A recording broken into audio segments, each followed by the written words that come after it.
First, we got to talk about what's going on with earnings here this morning.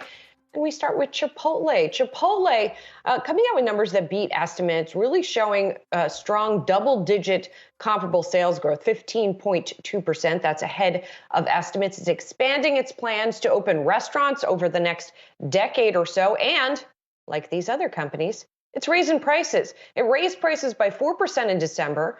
They're now up overall 10% versus last year at this time. And the company said on its conference call, it looks like it's going to raise prices 6% or more here in 2022. Now, what is this cost increase due to? Well, it's because you'll pay it, right, for your burrito. But it's also up because Chipotle is seeing increased input costs for things like wages in particular. That's a big input cost for the company, but also for things like beef and freight and avocados, all of that leading to those price increases. Saz, we've talked about how different companies have managed this with different levels of ability during this period of time. Chipotle seems to be near the top of the heap. Well, as they said, Julie, in that legendary business movie, Glengarry Glen Ross, all that matters is to get them to sign on the dotted line. And that's what continues over at Chipotle. You've seen a meaningful acceleration in Chipotle's same-store sales really over the past 4 quarters, 15.2% same-store sales increase in the most recent quarter. And sure, part of that reflects the things you just mentioned with them raising prices. They're actually running at an annualized run rate of 12% higher prices. This year, they signaled that might be a 10% annual run rate. Just simply, they continue to raise prices, and traffic has not fallen off a map. That Chipotle line in many restaurants that went vacant during the COVID-19 pandemic, and many restaurants that is now back. Online ordering is very strong. And I know, we all try to pick holes in quarters, but this was a really good quarter from Chipotle in large part because they have pricing power. You see the size of those burritos, Julie? I mean, they're stuffed. I will pay $8 to $9 for these burritos, and I'm okay with it. Totally okay.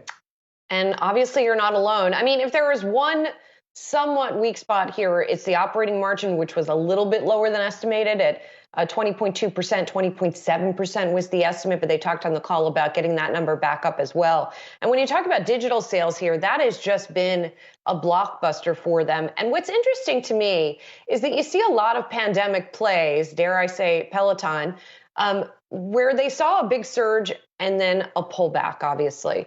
This phenomenon, though, of getting drive-through burritos hasn't really slowed down, right? So digital sales, 41.6% of overall sales in the fourth quarter. It was compared with 42.8% in the prior period. So, I mean, like a tiny slowdown there, but they are still selling an enormous number of burritos in the drive-thru. A lot of burritos going through this drive-thru, Julie. You're exactly correct. And what is interesting, too, there's a lot of focus on what Chipotle said about January sales slowed down a little bit to a 5% same-store sales increase because of the pandemic. And I think the market is overly focused on what they said on sales on their conference call last night. Going under the radar is them materially lifting how many restaurants they see coming in the U.S. They now see 7,000 restaurants. Now, I wrote about this in a story now in Yahoo Finance. They previously saw 6,000. So they're coming to a lot of small towns across the United States over the next few years. Probably with higher priced burritos, probably with higher priced bowls. We'll see how small town America reacts to that. But if it's anything like the responses that Chipotle has seen in some of these larger metro markets over the past year to higher prices, it might be strong. Yeah, I mean, we should be clear here when we're talking about that new restaurant plan. It is over a decade or more, right? So it's not like they're opening that's sort of an end velocity, if you will. It's not how they're not opening that many in a year alone. That would be mind-boggling. What I'm also curious about. You try that brisket, Julie? You try that Chipotle brisket? No, I have not tried the brisket yet. Okay, good. Sorry. I guess I'll put it on the list. I'll put on the list. One more thing I just want to mention, when you talk about pricing in those small towns where they're going to open, I don't know, maybe you know this already, and we can ask Jack Hartung about this as well.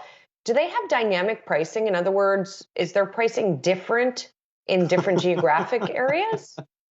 Why are you laughing at me? I'm going to punt that one to Chipotle CFO Jack Hartung, Julie.